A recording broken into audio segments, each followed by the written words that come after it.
managers are not good at running meetings. They're not, because we wouldn't be having these conversations if they really were.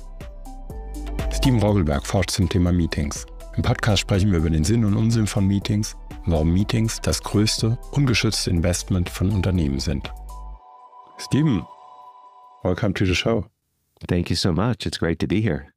I mean, you did a lot of research on the topic of meetings, and in your book, you wrote a sentence, and I heard you saying, because I'm always hearing audiobooks, and it really struck me that you said there is no other single investment of this magnitude that is treated in such a clumsy manner from organizations. Saying that on the one hand, they do budgets and, procedures for every little piece of money that's going out. Right. But on the other hand, meetings are kind of, let's throw in a couple of millions. Yeah. What are your thoughts on that? Yeah, you're absolutely correct. It's fascinating. Meetings cost organizations way more money than their entire IT, their entire technology budget, right? When you think about meetings as being time by salary and how many meetings people have, this work process, this communication technology is incredibly costly. And we're not even considering opportunity costs, right? Where people could be doing something else that could help the organization. And what's so fascinating to me is you couldn't imagine an organization that doesn't have someone on the leadership team kind of own technology, right? We always have directors of IT, we have chief, technology officers, what have you. But when it comes to meetings, there's no one on the leadership team that raises their hand and says, I own this process. And again, it is way more expensive than your entire technology investment. It's maybe like cats who just run through your garden. They happen to be there. Yeah. So we don't have to have to treat and to feed them. It's like right. We accept bad meetings as the cost of doing business. And this is so problematic because we actually have data, came out of Germany, by the way, that linked organizations that have effective meetings to return on investment for the overall organization. So when meetings are done well, it's competitive advantage. So the money is not per se thrown out of the window. It's more like, I like the idea of treating it as an investment. Exactly. But if you don't manage it, it's like of throwing the money out of the window. Exactly. But and I like you should treat it as an investment, right? Exactly. I think that's a nice, once you think about meetings as an investment, now there's a lot more impetus for the leaders to do a good job, right? Oh. And not just over-invite to meetings, not just have overly long meetings. So once we think of it, we elevate it to an investment. I think that creates some additional accountability. Yeah. So it's also, it's not a solution, definitely, to just stop pleading and don't invest anymore. No. It's a little bit like with technology, you can say, well, let's stop this nonsense. We don't need it. Let's stop the expenses. Exactly. A world without meetings really is much more problematic than our current world, right? We need meetings. Meetings are essential for communication, cooperation, consensus decision-making, coordination. So what we need is not to eliminate meetings, although we could eliminate a few. What we really need to do is eliminate wasted time in meetings. And we can do that. That's where the science really kicks in. And, it's particularly important to recognize that meetings are where organizational democracy takes place. That is the location for organizational democracy. And so there are really unintended consequences if we just start eliminating these things. Okay. And what does the research tell us about how should we run meetings then, if we need them? Sure. That's a very big question, right? There's so much. This is why I've written multiple books. So I'll share a few little highlights for you and to set the stage. So basically, what we found was the best meeting leaders have something in common. And what they have in common is a stewardship mindset. Stewardship mindset. And this is the idea that you don't want to waste other people's time. You recognize that your role is so important in honoring people's time. And when you have that mindset, you become much more intentional and with your meeting choices. And interestingly, leaders act like stewards all the time when the meeting is with a key boss or a key investor or a key customer, because we don't want those people to say it was a waste. But typically when we meet with our directs or peers, we just don't tend to act with stewardship. So some of the key choices that we make is obviously keeping the meetings as lean as possible. As meeting size increases, so does problems and ineffectiveness. And so we have to be much more careful with the calling of, with attendees. We want to be deliberate in how long the meeting should take, especially given something called Parkinson's Law.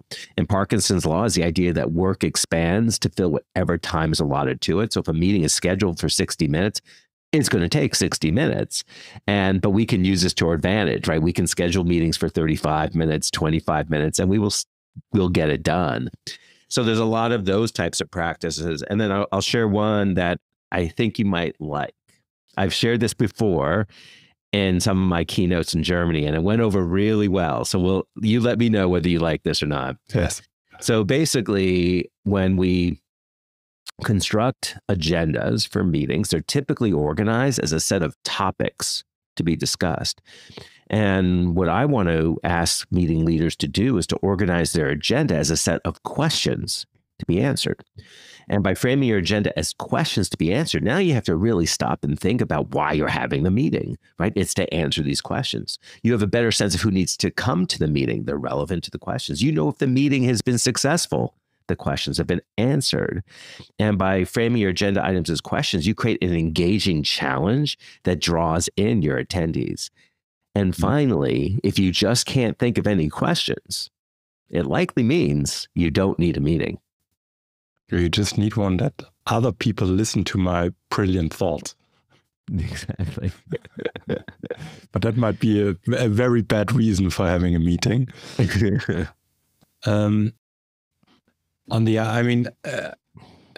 Do you also have, obviously there's always room or things we could do better maybe in the future. You now mentioned, I think 3, the meeting stewardship, thinking differently about the agenda, so framing questions instead of agenda items, and also setting clear time boxes. Yeah. What are on the other hand, maybe super, super stupid things we could just stop doing? Before we start improving things, maybe just stop stupid things doing.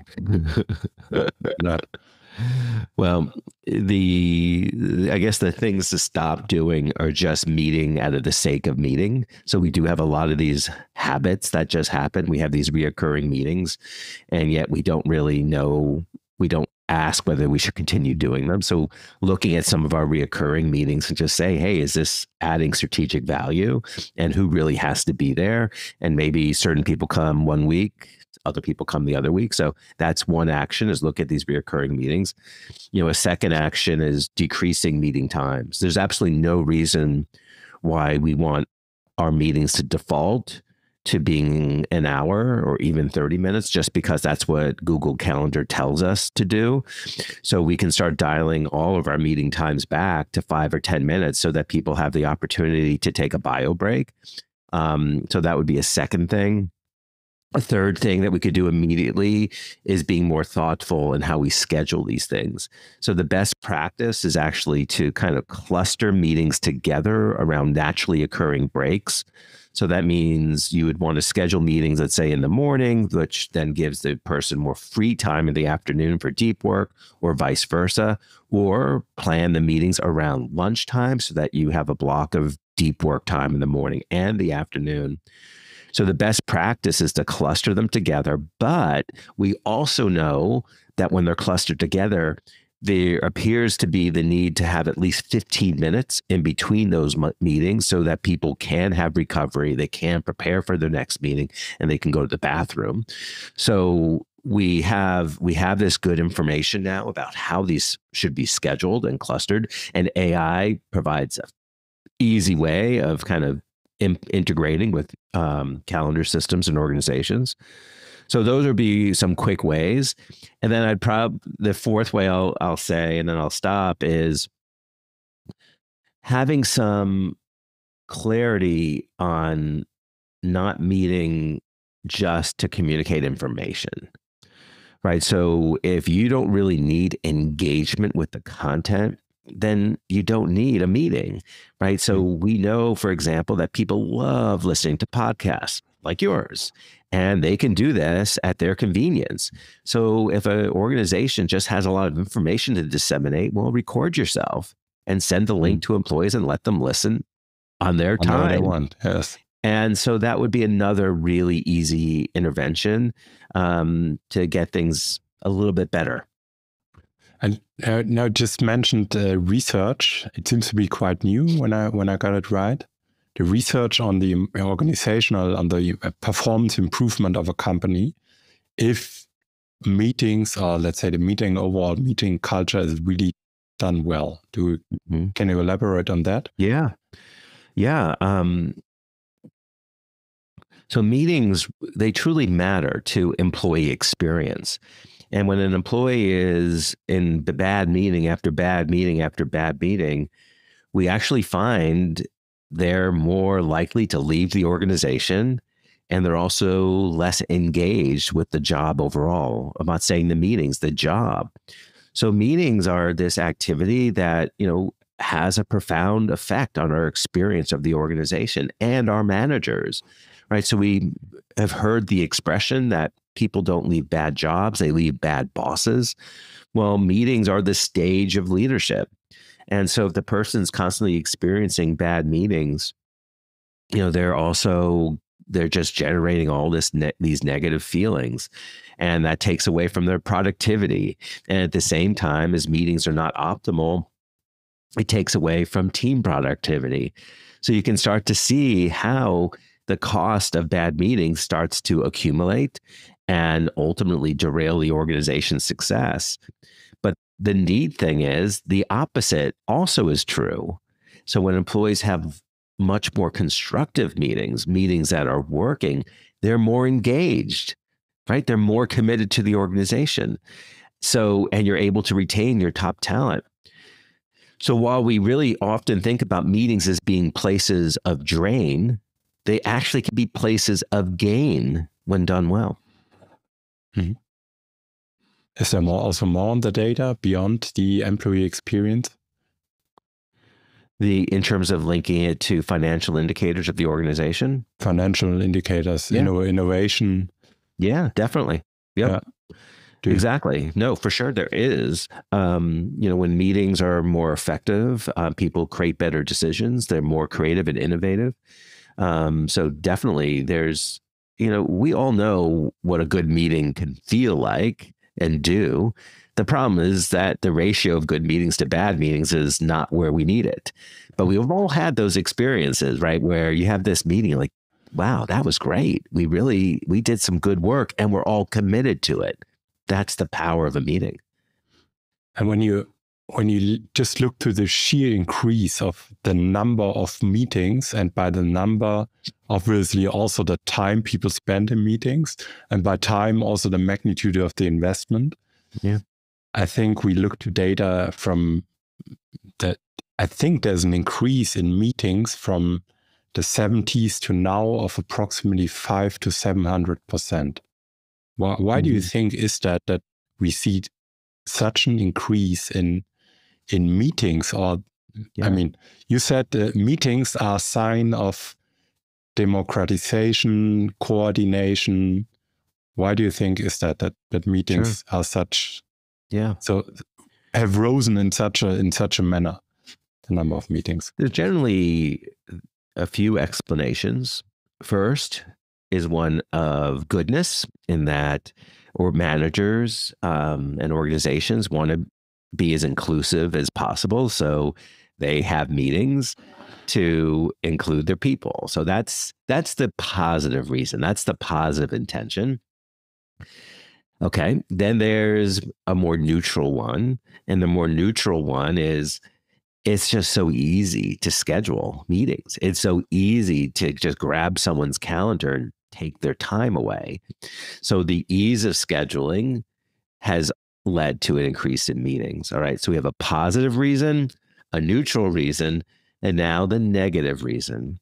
The negative reason is that, and this was particularly relevant during the pandemic, that when employees were working remotely and managers weren't seeing them as much, managers kind of had anxiety. Like, what is the role of being a manager if you're not seeing your people? And so a big response to the pandemic was lots and lots of check-in meetings and just constantly seeing whether your employees are driving outcomes. So that third force is really about managerial insecurity, right? They are meeting, monitoring, because in some regards, they're not trusting their people to do the work. So those three forces have absolutely increased meeting activity. I have a fourth reason, and Please. I'm curious what you think about that one. That by the way organizations are designed, they're always designed in departments. So you think in a very cutted way about organizations. You always try to slice work into functions. Yeah. And with increasing digitization, and also this forces organizations to be in a more collaborative mode, because you cannot just cut all the things you have to decide. Yeah. You really need to align horizontally, which increases the neediness for collaboration, making decisions together. What do you think about that one? I mean, that's very reasonable. It was very reasonable. Yeah, I mean, I think as we recognize that organizational problems are inherently complex and interdepartmental, then the need to keep bringing people together to resolve them, that span is enhanced. So yeah, it absolutely can lead to more meetings. There's so many forces that lead to more meetings, and they generally they're not from a bad place. They're not because someone's like, oh yeah, I just hate my employees. I want to put them in meetings. Like, it's not that. I mean, it's just that we're not privileging in quality of meetings. If leaders do a really good job in meetings, for example, like fatigue and drain doesn't happen. So the fatigue and drain is typically due to bad meetings, just not meetings in and of themselves. So we just want managers and organizations to start taking this investment more seriously and driving a good, healthy meeting ecosystem or culture. And so we think about, we want to increase managerial skills because managers are not good at running meetings. They're not, because we wouldn't be having these conversations if they really were. Yeah.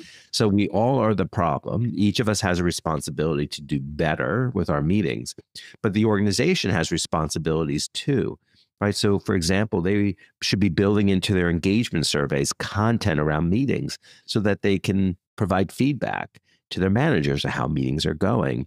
They should have someone on the leadership team raise their hand and say, I own meetings. This is a critical work process. I'm going to keep an eye on it, make sure it's working for us.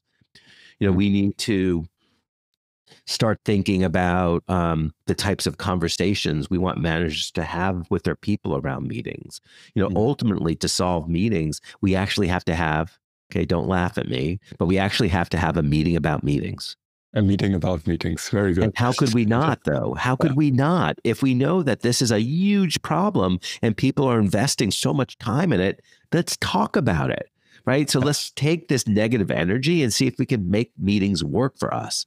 And we need to do this with our people. We need to work together to establish new norms around when to have meetings and when not. New norms around who should be invited to various meetings and who shouldn't.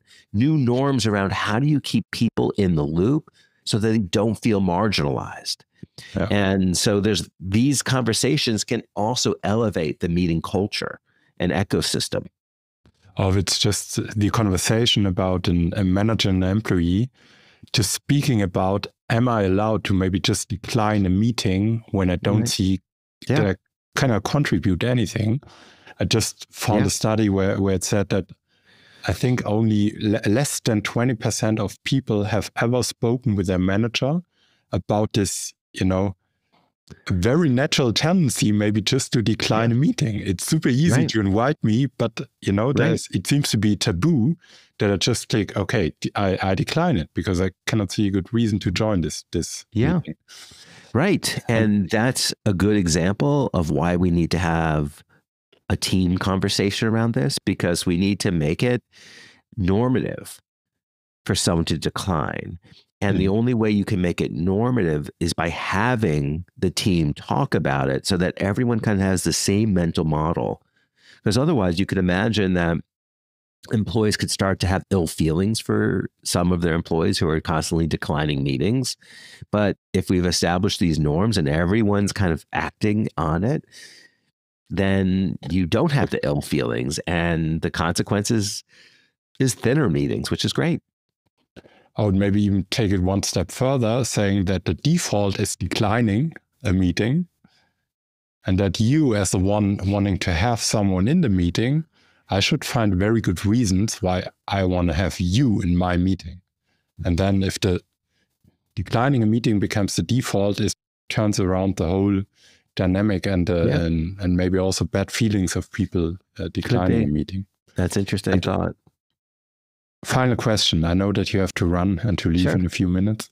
That's good. What do you think as a practice? You already mentioned, so what we can do, what we can stop doing. You mentioned that we should have a meeting or a conversation about meetings. And you also mentioned that managers are actually also maybe a part of the problem.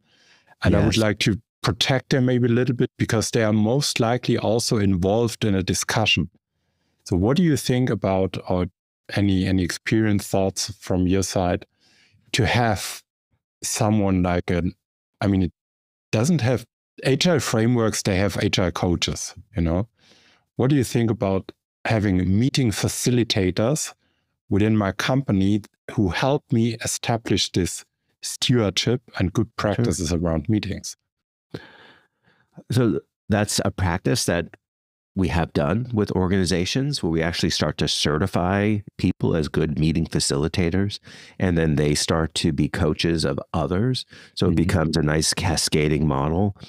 And I love it. I love the idea of trying to create some new norms around meeting facilitation. One of the things that we know, for example, in meetings is the more the manager talks, the lower the ratings of effectiveness. The more the manager talks, the lower the ratings of effectiveness, because fundamentally the manager's job is to facilitate, right? They called people together. They wanted, in theory, they want their voices. So they need to be focused on facilitating. And when you're talking a lot, you just can't facilitate effectively. But I absolutely love this idea of trying to provide more self-awareness to managers, right? So if we do the engagement survey, they start to get feedback on how they really are at leading this. Then we provide opportunities to improve their skills. And then we absolutely can certify people so that not only have this is an acknowledgement of their training, but then they can start to provide coaching to others. And when I think about what a healthy organization does, if you're onboarding a new leader, a big part of that onboarding should be meeting leadership, right? When you move up in an organization, that means that you're probably going to be calling more and more meetings. So it should be a standard part of onboarding that you are making sure that your skills are good, you understand stewardship, and you're ready to go. Very good. And now one final question. Please. You mentioned a couple of times meeting assessments. Yeah. Any recommendations, good practice, or do you have maybe any templates you could share with our listeners that at least I could take then as a starting point to, okay, let's not have before the meetings about meetings, let's maybe collect some data and look into that. It's great. In my book, I do have some examples of assessments. In the first book, The Surprising Science of Meetings in particular. The work I do with organizations, I have other assessments that I use that I've just found to be very, very effective. But there are some examples in my first book, so that should be helpful. And then at the very least, managers can ask their people via some type of questionnaire about what's going well, not so well, and ideas for improvement, right? That's the bare minimum. And then they can take that information, learn, reflect, and try some new things. So that's what managers can do. And, but clearly we need a little bit more at the organizational level. So definitely the book has some ideas. And then, but often what I'll do when I work with organizations is, I have what I see are the best ways of assessing it, but then I also want to make sure it fits the organization. So there's a little bit of customization that takes place too. Very good. We'll definitely share your book as a recommendation in the show notes. Thank you. Thanks a lot, Stephen. Pleasure talking to you. Thanks for sharing all the wisdom and the work you have done around meetings. And let's hope that we maybe convinced a few listeners to have meetings about meetings. Well, thank you. I really enjoyed talking to you, and I appreciate you acting like a good steward of my time. So I appreciate it. Very good. Thank you. Thanks a lot, Steve. Bye. Schön, dass du bis zum Ende dabei warst. Wenn dir die Episode gefallen hat, dann freuen wir uns über deine Bewertung. Wenn du mehr über die Gestaltung deiner digitalen Neuordnung erfahren möchtest, abonniere unsere Newsletter unter dno.de/newsletter. Einmal die Woche neue Beiträge, frische Artikel, Tools und Guides für die Gestaltung deiner digitalen Neuordnung. dno.de/newsletter. Bis zum nächsten Mal.